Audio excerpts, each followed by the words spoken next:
अस्सलाम वालेकुम। इस वीडियो में हम बात करेंगे फ्यूचर और स्ट्रीम बिल्डर के बारे में। ठीक है, फ्यूचर और स्ट्रीम बिल्डर में डिफरेंस क्या है ये देखेंगे। और सबसे पहले कोड देखें। कोड हमारे पास माई ऐप बॉडी के अंदर नल है अभी और ऐप बार दिया हुआ है। ठीक है, एमुलेटर में मैंने रन किया हुआ है, ये चीज़ है, ऐप बार है, बॉडी अभी नल है, बॉडी में हम बिल्डर्स देंगे, पहले future builder then stream builder.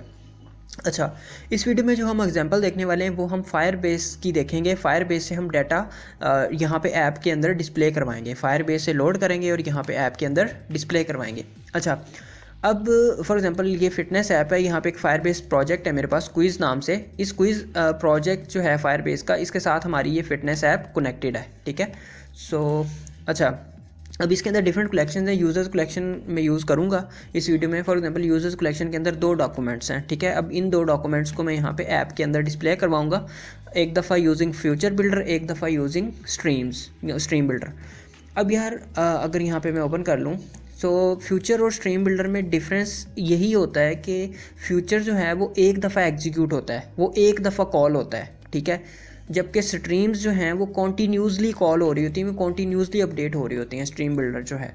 अब फॉर एग्जांपल यहाँ पे अगर इस प्रोजेक्ट के अंदर, यहाँ पे इस यूज़र्स कलेक्शन के अंदर मैं कोई नया डॉक्यूमेंट ऐड कर देता हूँ। ठीक है, सो मैं कोई नया डॉक्यूमेंट ऐड कर देता हूँ, या ये जो प्रीवियस 2 डॉक्यूमेंट्स हैं इनमें कोई चेंज कर देता हूँ, इसकी किसी फील्ड में कोई चेंज कर देता हूँ, तो फ्यूचर बिल्डर अपडेट नहीं करेगा ऐप के अंदर, हमें फ्यूचर बिल्डर को दोबारा से कॉल करना पड़ेगा। ठीक है, देन अपडेट होगा। जबकि स्ट्रीम्स जो हैं वो खुद ही अपडेट कर देंगी, इसको कॉल करने की ज़रूरत नहीं पड़ती। ठीक है, सो इसकी एग्जांपल देखते हैं। फॉर एग्जांपल ये बॉडी है, इसके अंदर मैं सबसे पहले तो फ्यूचर बिल्डर बना रहा हूँ। ठीक है, फिर हम बनाते हैं स्ट्रीम बिल्डर। देखें जी, फ्यूचर बिल्डर में पहला पैरामीटर जो है वो फ्यूचर्स का होगा। फ्यूचर्स के अंदर आपको देना होता है, फ्यूचर में यहाँ पे fire store dot instance dot collection, जो भी कलेक्शन का नाम है। मैं for example users collection display करवाना चाहता हूँ, तो यहाँ पे मैं यूज़र्स कलेक्शन दे देता हूँ। ठीक है, डॉट गेट, सो ये यहाँ पे कलेक्शन हमारे पास आ जाएगी। अच्छा, अब जो दूसरा हमें देना होता है ना फ्यूचर बिल्डर के अंदर, वो होता है बिल्डर। अब बिल्डर के अंदर हमने 2 पैरामीटर्स दिए हैं, कॉन्टेक्स्ट और माई डाटा। अब कॉन्टेक्स्ट की जो टाइप है वो बिल्ड कॉन्टेक्स्ट है, और माई डाटा की जो टाइप है ये है एसिंक्रोनस स्नैपशॉट। ठीक है, अब होगा क्या कि ये यूजर्स कलेक्शन जो है, इसके जो डॉक्यूमेंट्स हैं उसका सारा डाटा हमें यहाँ पे माई डाटा, ये जो सेकंड पैरामीटर है, इसके अंदर मिलेगा। और इस बिल्डर के अंदर हमने रिटर्न करना है एक विजिट। ठीक है, सो यहाँ पे हमने सबसे पहले चेक कर लेना है कि अगर तो डाटा आ गया, अगर कोई मसला नहीं आया, यूज़र का इंटरनेट सही चल रहा है, तो यहाँ पे डाटा मिल जाएगा, मतलब कि यूज़र कलेक्शन लोड हो जाएगी इसके अंदर।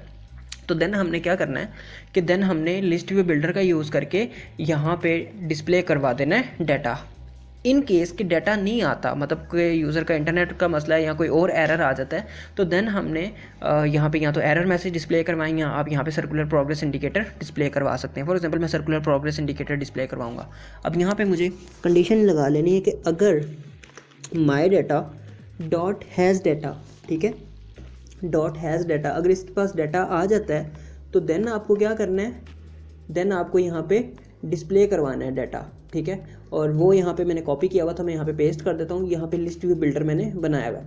सो इन केस ये इफ़ यहाँ पे ख़त्म हो रहा है। अब इसके बाद कि अगर यहाँ पे डाटा उसके पास नहीं है, माई डाटा के अंदर डाटा है ही नहीं, तो यहाँ पे आप रिटर्न करोगे सर्कुलर प्रोग्रेस इंडिकेटर कि भाई साहब डाटा अभी लोड हो रहा है।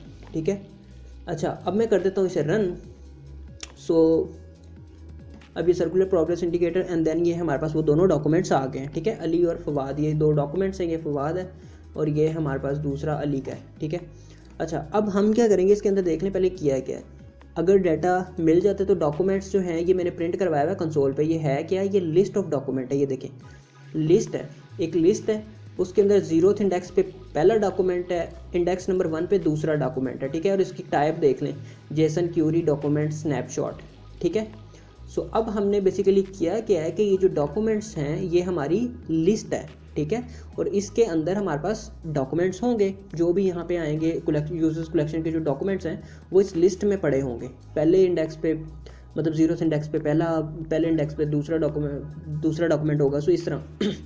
अच्छा, अब उस डॉक्यूमेंट्स लिस्ट को मैंने यहाँ पे लिस्ट व्यू बिल्डर के अंदर डिस्प्ले करवा दिया है। अंदर मैंने रो का यूज़ किया हुआ है इसके, और नेम और ईमेल की जो फील्ड्स हैं वो सिर्फ मैंने डिस्प्ले करवाई हैं। ठीक है, इसमें 3 फील्ड्स हैं, पासवर्ड की भी है, लेकिन मैंने नेम और ईमेल सिर्फ डिस्प्ले करवाया।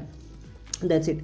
अच्छा, ये तो हो गया फ्यूचर बिल्डर। अब हम क्या करते हैं कि हम फ्यूचर बिल्डर में अगर हम चेंज करते हैं डेटाबेस में, फॉर एग्जांपल ये अली का मैं अलीना कर देता हूँ, ठीक है, अली को मैं अलीना कर देता हूँ, अलीना मैं अपडेट कर देता हूँ।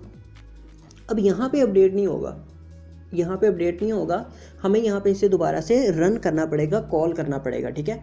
सो फॉर एग्जांपल अगर यहाँ पे तो हमने बॉडी में दिया हुआ है, अगर किसी मेथड में ये होता तो हमें उस मेथड को दोबारा से कॉल करना होता, ठीक है, कॉल करना पड़ेगा। मैं फॉर एग्जांपल मैं रन करता हूँ, अभी ये अपडेट हो जाएगा, ठीक है। सो ये देखें अभी अपडेट हुआ है। सो इसी तरह अगर मैं कोई नया डॉक्यूमेंट ऐड करता तो देन भी हमें रन करना पड़ता, लेकिन स्ट्रीम्स में ऐसे नहीं होगा।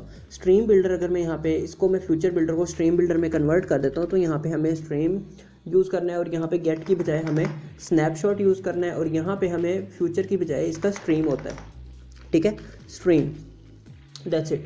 अब ये हमारा स्ट्रीम बिल्डर है, ठीक है।